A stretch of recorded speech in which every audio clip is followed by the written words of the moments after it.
할렐루야! 사랑하는 성도 여러분 반갑습니다. 자, 오늘도 말씀으로 승리하시기를 축복합니다. 자, 오늘은 이제 역대하 9장부터 12장까지의 말씀을 읽고 함께 묵상하도록 하겠습니다. 역대하 9장에는요, 이제 전반부에는 세상 사람들이 솔로몬의 지혜에 대해서 놀라는 장면들이 이제 나오고 있고, 이제 후반부에는 솔로몬이 죽게 되어지는 장면들이 기록되어 있습니다. 그러면서 이제 10장부터는 분열 왕국의 이야기가 이제 시작되고 있죠. 자, 이제 먼저 9장부터 한번 보시게 되면 이제 전반부에 스바 여왕이라는 여왕이 찾아오게 됩니다. 그의 지혜가 어떠한가 이제 살펴보고 와서 그의 지혜에 대해서 매우 놀라고 자신이 알았던 것보다 예상했던 것보다 훨씬 뛰어나다라는 것이죠. 그러면서 이제 7절, 8절이 저는 이제 9장에서 아주 중요한 그런 포인트로 보게 되었습니다. 복되도다 당신의 사람들이여, 복되도다 당신의 이 신하들이여, 항상 당신 앞에 서서 당신의 지혜를 들음이로다. 그러니까 솔로몬 옆에 있는 사람들이 이제 복되다라는 거죠. 그러면서 당신의 하나님 여호와를 송축할지로다. 하나님이 당신을 기뻐하시고 그 자리에 올리사 당신의 하나님 여호와를 위하여 왕이 되게 하셨도다.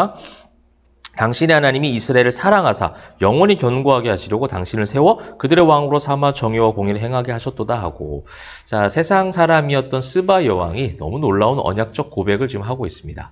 무엇으로 말미암아 그렇습니까? 솔로몬의 지혜로 말미암아. 그리고 그 지혜는 누가 주신 것이죠? 하나님이 주신 거예요. 오늘 사랑하는 성도 여러분, 말씀을 읽으시면서 기도하실 때에 날마다 이런 기도가 있으면 좋겠어요. 하나님, 내가 오늘 학교로 갑니다. 직장으로 갑니다. 내가 오늘 하루의 나의 일상으로 나아갈 때에 하나님 지혜를 주시옵소서. 제가 습관적으로 빠뜨리지 않고 매일 하는 기도가 그거예요. 하나님, 오늘도 지혜를 주시옵소서. 목회자답게 또 나의 삶의 모든 여정 가운데, 일상 가운데 그 속에서 필요한 하나님의 지혜가 필요합니다. 왜냐하면 나의 생각으로, 나의 계획으로, 나의 어떤 지식과 경험으로 살아가기에는 너무나도 한계가 너무 많이 있더라고요. 알 수 없는 것이 많고요. 판단도 너무 잘못할 때고 있고, 또 나의 어떤 연약함이 갈수록 많이 느껴지는 것 같아요. 나이가 들면 들수록 더 성숙해지고, 더 견고해지고, 더 경험이 많아져서 그러한 부분에 있어서 더 많이 좋아질 줄 알았는데요. 가면 갈수록 더 연약해지는 모습도 너무 많이 발견하게 됩니다. 그래서 오히려 그 연약함이 감사한 것 같아요. 연약하기 때문에 매일 그 기도를 안 할 수가 없어요. 하나님, 오늘도 나에게 지혜를 주옵소서. 하나님의 지혜를 주옵소서. 근데 그 지혜가 어떻게 발휘되는 겁니까? 우리 매일의 묵상, 삶의 변화잖아요. 말씀을 가지고 세상 속으로 나아가는 거예요. 그렇죠? 여러분의 지혜가 세상 가운데 빛과 소금으로 그렇게 발휘되기를 소망합니다. 그것은 발휘가 되었다라는 것은 결국 무엇을 나타내는 거예요? 여러분이 하나님의 자녀임을 세상 가운데 드러내게 하는 것이고, 그 세상 사람들의 입술 가운데 이 7절, 8절 스바 여왕의 고백이 여러분으로 말미암아 나오는 놀라운 기적이 일어나길 소망합니다. 여러분의 언어 행실을 통하여 하나님이 나타납니다. 예수 그리스도의 십자가 복음의 능력이 우리를 통해서 세상 가운데 드러나게 되어 있어요. 우리는 세상을 향하는 거룩한 빛이어야 됩니다. 그 빛이라는 것은 결국 반사하는 거예요. 내 속에 있는 빛을 비추는 것이 아니라 예수 그리스도께서 비춰주신 그 십자가의 은혜의 빛을 우리의 세상 가운데 반사시키는 것이죠. 그리고 그렇게 반사가 되려면 내 안에 있는 깨끗함이 있어야 되겠죠. 비출 수 있는 그것이 필요할 것 같아요. 그러기 위해서 날마다 이 지혜를 강구하는 겁니다. 복음적 지혜를 여러분 강구하시면 좋겠고요.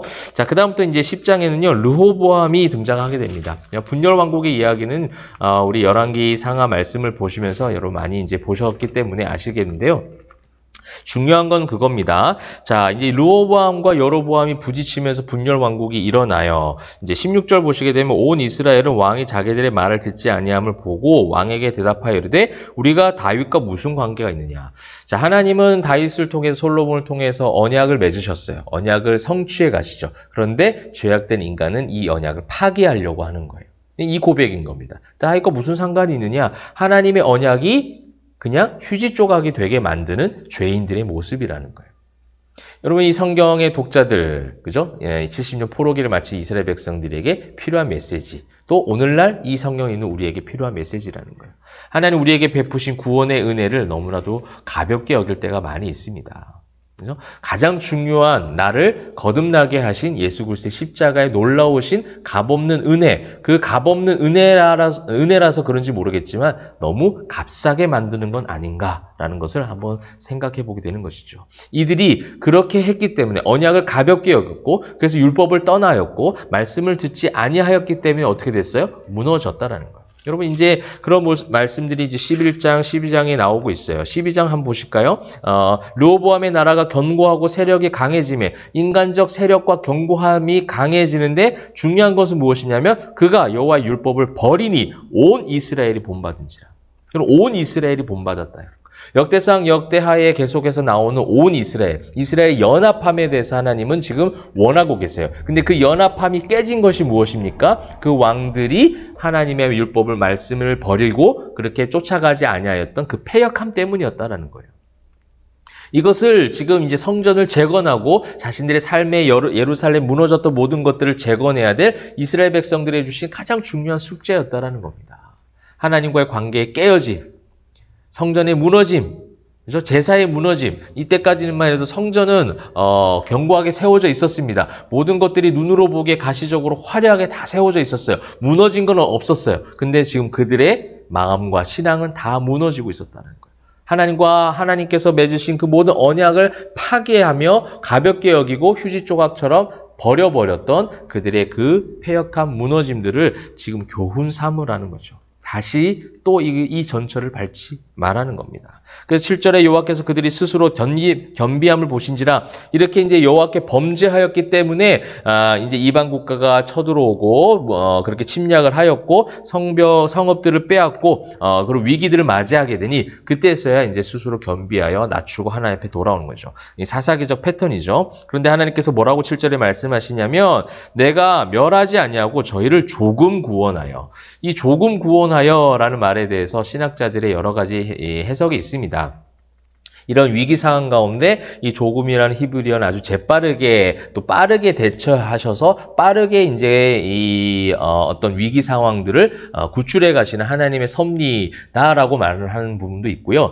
근데 저는 이제 후 문맥을 통해서 한번 살펴보게 되면 12절에 르호보암이 스스로 겸비하였고 유다의 선한 일도 있으므로 여호와께서 노를 돌이키사 다 멸하진 아니하셨더라. 그러니까 하나님께서 모든 것을 다 무너뜨리고 멸하고 이르진 아니하셨다라는 이 후 문맥을 봤을 때는 빠르게 구원하신 것도 있겠죠. 네, 그런 면으로도 해석도 가능하지만 조금 더 전체적 성경적 어떤 해석으로 우리가 한번 접근해 본다면 또한 가장 중요한 이 구속사적 관점으로 한번 접근해 본다면 하나님은 죄인들을 완전히 멸하고자 하심이 아니라 그들을 구원하시고자 하는 헤세드의 마음이 여기에 오히려 더 많이 해석적으로 우리가 접근해야 될 부분인 것 같습니다.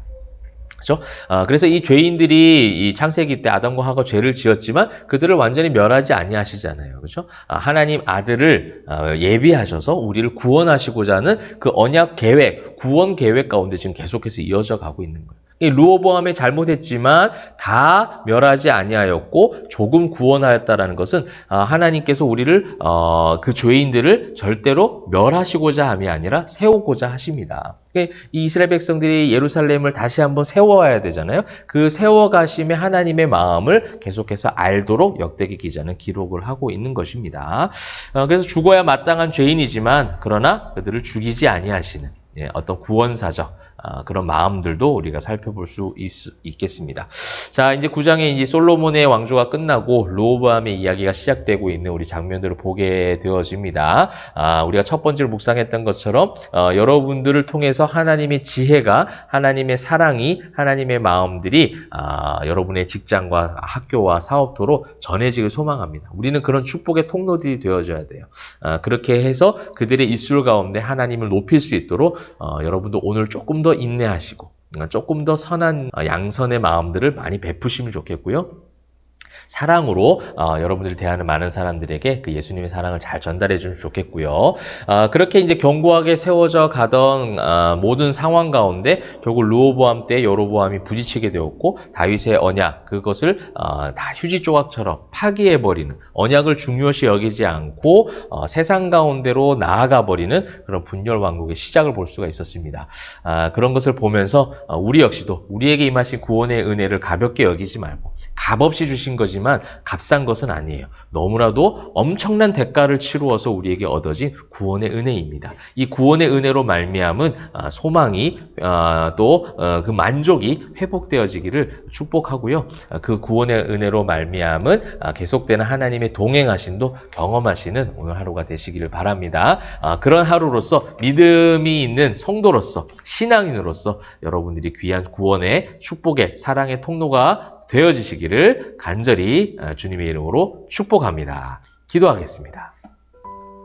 사랑과 은혜가 풍성하신 하나님, 오늘도 하나님의 사람으로서 세상 가운데 세상 속으로 나아가기를 소망합니다. 매일의 묵상을 통하여 삶의 변화가 일어나기를 소망하는데 하나님께서 우리 사랑하는 성도들과 함께 하시고 특별히 우리 포에마교회 성도들, 또 어린이들, 우리 청년들, 우리 모든 우리 장년들 학교와 또 학업과 직장과 사업터에서 자신의 일들을 감당하는 모든 그 삶 가운데 하나님의 지혜를 발휘하고 주님의 사랑을 전달하는 축복의 통로들 다 되게 하여 주옵소서. 그렇게 스스로 겸비함으로 주님 앞에 돌아가며 구원의 은혜를 소망으로 노래하는 우리 모든 성도들 다 될 수 있도록 축복하여 주시옵소서. 감사드리며 살아계신 예수 그리스도의 이름으로 기도합니다. 아멘.